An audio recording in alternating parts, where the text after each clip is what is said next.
a young boy had a sharp eye for business. With help from his aunt, he bought a box of matches and sold them to neighbors, making 3 times what he had spent. This small profit sparked a passion in him for buying low and selling high. His name is Ingvar Kamprad. Born in 1926, Ingvar had a childhood filled with simple joys, like playing with animals and fishing. As he grew, Ingvar's entrepreneurial spirit only strengthened.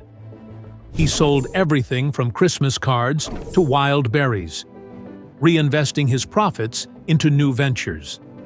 His father, recognizing his potential, gave him a small loan to start a fishing business. By age 11, Ingvar had earned enough to buy a racing bike and a typewriter. Despite struggling with dyslexia at boarding school, his business sense thrived. He sold watches, belts, and wallets to classmates, building a small operation.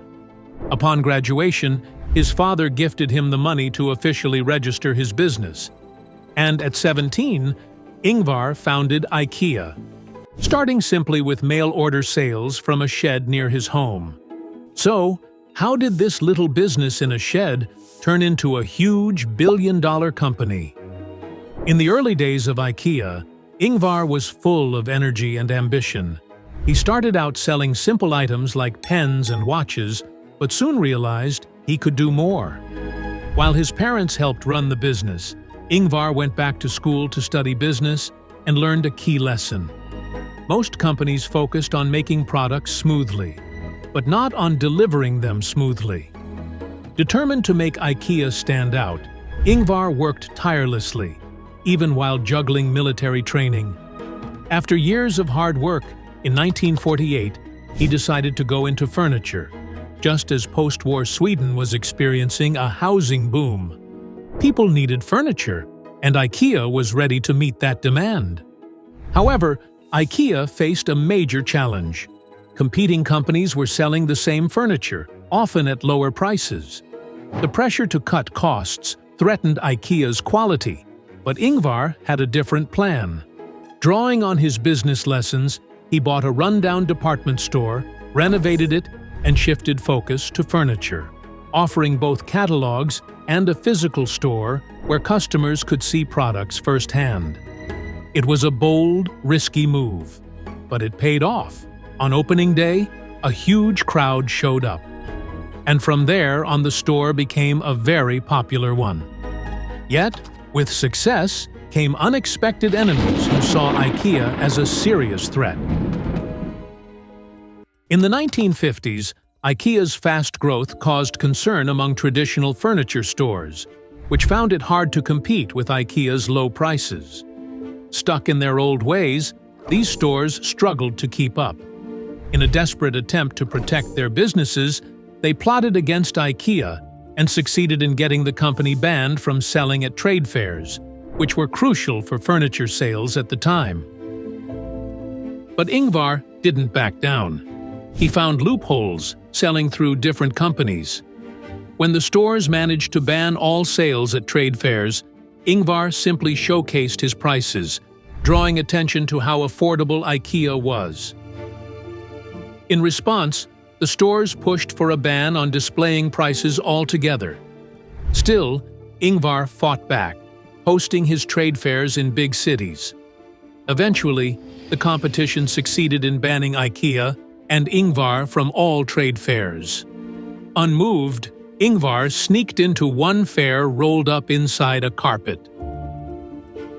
The furniture stores didn't stop there. They pressured suppliers to not help IKEA. Most suppliers, wanting to serve the entire industry, complied, leaving IKEA with interested customers but no products to sell. Ingvar, thinking quickly, rewarded loyal suppliers and sped up payments.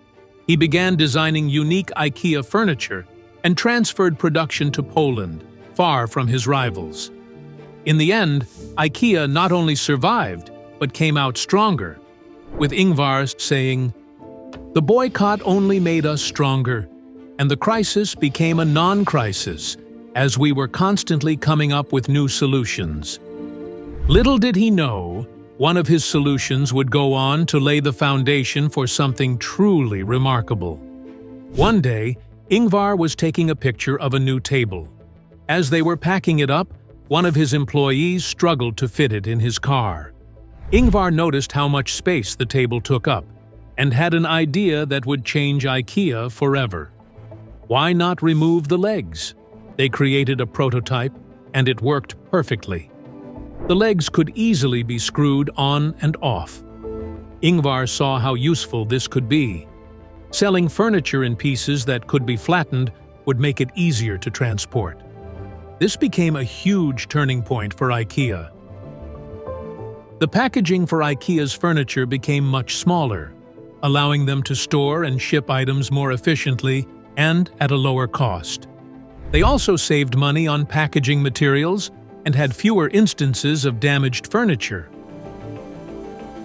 Before the 1950s, buying furniture often meant waiting a long time for delivery. But with IKEA, customers could take their purchases home the same day. It was a win-win situation. Plus, people felt more attached to the furniture since they had to put it together themselves, making them value the pieces more and become more loyal to IKEA.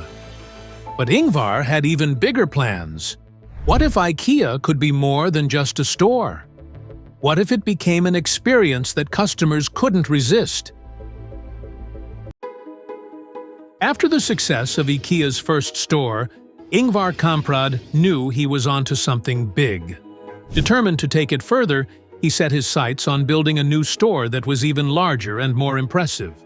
He chose a spot outside Stockholm, where land was cheaper. The new store was massive, about the size of 8.5 football fields with 3 floors. Ingvar had a vision. He wanted this store to not just sell furniture, but to offer a complete shopping experience. To do that, he designed the store like a maze. Customers received a slip of paper to note down the product codes of items they wanted, so they didn't have to carry anything around. But there was a twist. Once inside, it was hard to find the exit, and the layout forced shoppers to walk through every section. This clever design encouraged people to buy more than they originally planned. The store was divided into 3 parts: a showroom for big-ticket items, a market for smaller purchases, and a warehouse for pickup. Ingvar used tricks like the Gruin effect to keep shoppers hanging around and price anchoring to make cheaper items seem like bargains. Even the restaurant, a simple idea to stop customers from leaving for lunch, helped keep them in the store and often led to more sales. By 1965, when IKEA opened its next store, over 18,000 people showed up on the first day. The company was growing fast, but Ingvar Kamprad still ran it like a small family business. He had this big dream of making IKEA last forever. And to make that happen, he came up with a bold and pretty controversial plan. You see, Ingvar wanted his children to take over IKEA, but there was a major problem. Sweden had high taxes. To get around this, he brought in top lawyers from around the world to help make IKEA free from being tied to any single country. It took years, but they eventually came up with a very complex structure that allowed IKEA to avoid paying taxes. While IKEA was becoming untouchable by taxes, Ingvar was busy expanding the business. By the end of the 1970s, IKEA had opened over 20 new stores worldwide. Ingvar had even bigger plans for the following decade. But just as IKEA was reaching new heights, a dark chapter from Ingvar's past came back to haunt him. In the 1980s, IKEA was growing quickly, with founder Ingvar treating employees like family. He was well-loved and known for hugging people and connecting personally. Yet, few knew much about his personal life beyond his role as the head of a major Swedish furniture company. That all changed when a journalist uncovered that Ingvar had been involved with the Nazis during his youth. The revelation threatened to ruin his reputation. Ingvar admitted that his grandmother had influenced him when he was young, but he claimed to have distanced himself from those beliefs once he learned about the horrors committed by the Nazis. He hoped that being honest would calm the storm. However, it wasn't over. The journalist had proof that Ingvar had attended a Nazi meeting in 1958 when he was 32 years old. This wasn't a mistake of youth, but a decision made as an adult. The story spread across Europe, and Ingvar was forced to address the growing crisis. Despite his explanations and apologies, controversies continued to follow him. Even with accusations of borrowing money from the Nazis and IKEA's involvement with forced labor in East Germany, IKEA thrived.